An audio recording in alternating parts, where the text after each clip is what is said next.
What's up, guys? Welcome back to the channel. So today's video, we're working on my wife's GL450 again. In a previous video, you guys might have seen that I diagnosed this as having a bad ignition coil. We replaced that ignition coil, cleared faults in this car, drove it, everything's good now. I do have some concerns though that the spark plugs look a little worn out when I was in there checking things out. And I believe that I might have had an issue where the spark plug started to go bad technically, and caused a lot of workload to be put on that ignition coil, and that's why that coil failed. So we're actually going to go through and replace all of these spark plugs in this engine today, and I'm going to walk you guys through the easy way, or show you that there's an easier way, and then show you the actual way that you're supposed to do it. So let's get to it. All right, so up here in the engine bay, we're going to start taking things apart. First thing that's got to come off is the front half of this engine cover. You're going to pull up on the front edges of it like this. You can see mine pops off rather easy, and then you're going to pull it towards you. The reason you're going to pull it towards you, not pull straight up, is because there's these two locking tabs here that lock into the box here, and you want to make sure that you don't pull up on them because you can break those tabs off. So we're going to take this, I'm going to set this off to the side.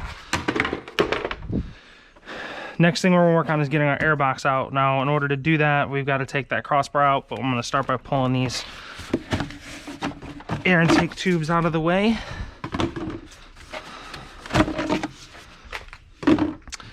Next, we're going to work on getting this bar out.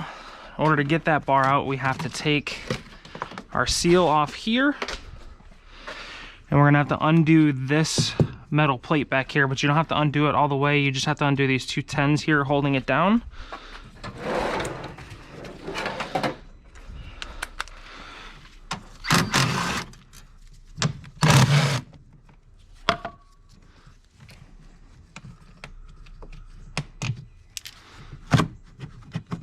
You can take it out all the way if you want, but you really don't have to.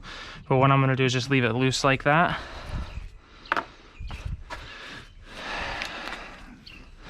Next, we're going to take these bolts out here on either side.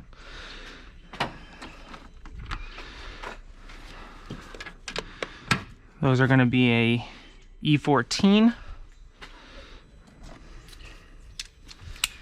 And then the actual nut on this side I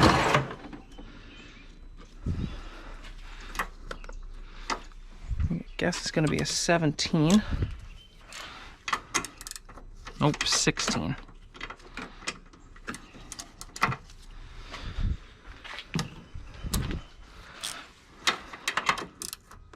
It's going to be a 16.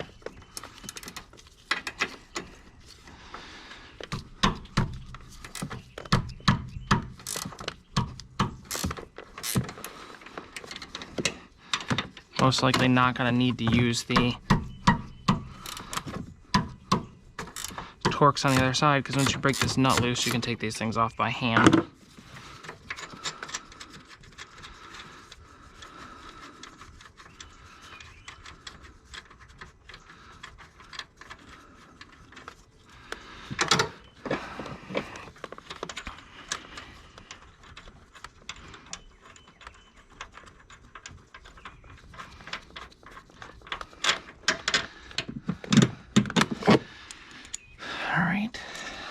And then in order to get this other one out, you gotta kind of pick up on this box back here. That's the lid for the intake for the heat inside the car, and you can get that bolt out as well.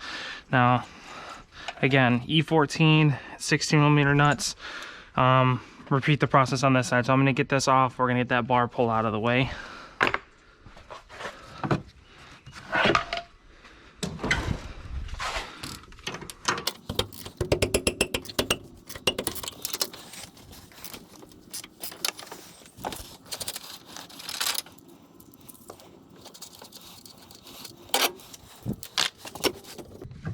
Now able to pull this bar out. I'm gonna set it off to the side, and then in order to get your air box up, you're just gonna pull up on it. Don't forget, we gotta unhook this little intake hose for our secondary air.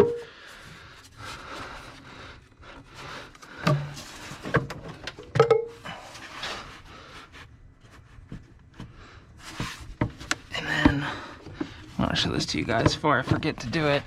On the back here, I'm gonna take it off myself, and then I'll show you guys how it works once I get this air box off. So on the back of this box, you see that metal clamp back there? That metal clamp clips onto this part of this airbox, and it holds the airbox down onto the throttle body back there. So we got to pop this up, get it out of our way.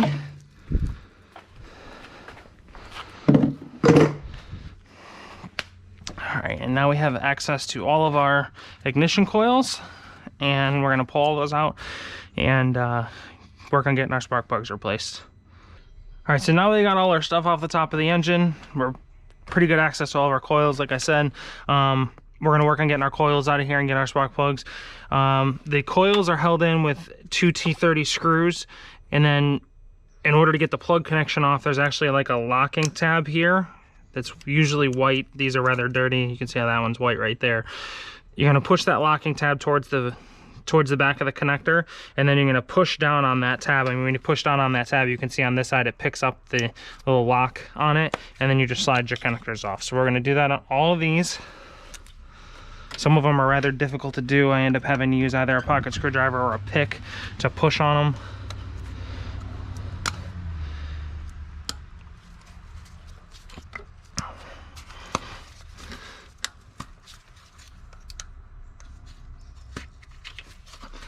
Undo all those plug connections, and then we're going to take our T30s off.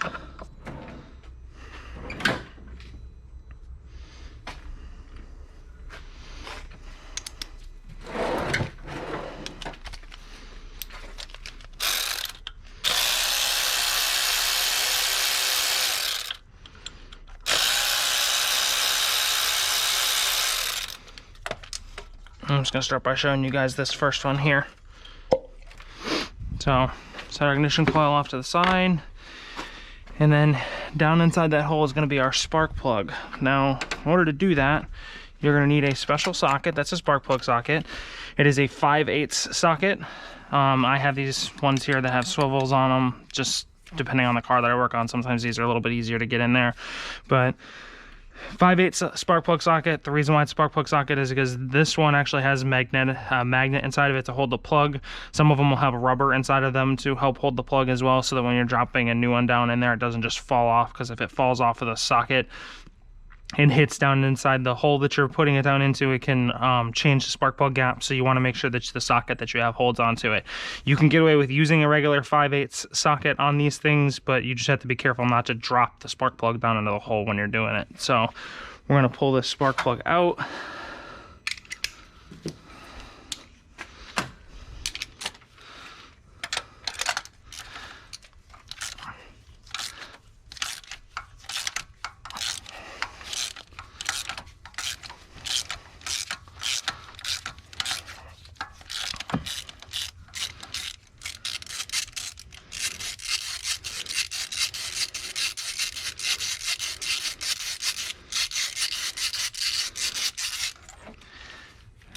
And as you can see, those plugs are pretty worn, so it's a good thing we're replacing things, because they look like they're in pretty rough shape.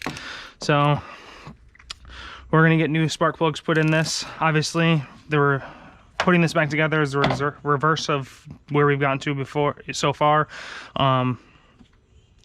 Swap them out, each individual spark plug, T30s off, coils out. I'm going to cut to a time lapse of me doing all this and getting everything put back together, and we'll be done with this job.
right, so we got everything put back together. Like I said, everything going back together is just a reverse or removal.